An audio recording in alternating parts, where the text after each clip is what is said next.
I'm Thomas Smith, and I'm here in Lafayette, California, trying the brand new Lilikoi Boba that just opened recently here in Lafayette. And they actually have locations in San Francisco and in a couple of other places, but this is their new location in the East Bay here in Lafayette, California, right on Mount Diablo Boulevard.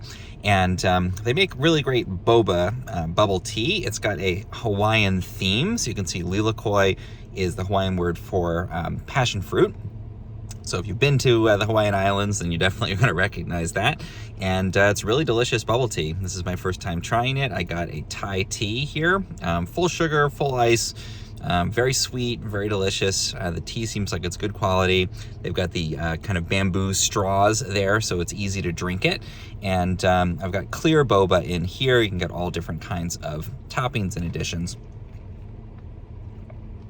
And really good, really nice, strong tea flavor. I'm really excited to try more of their offerings and see all the different things on their menu. You can check them out online and place your order via DoorDash, which is that I did for pickup, or walk into the location on Mount Diablo here in Lafayette.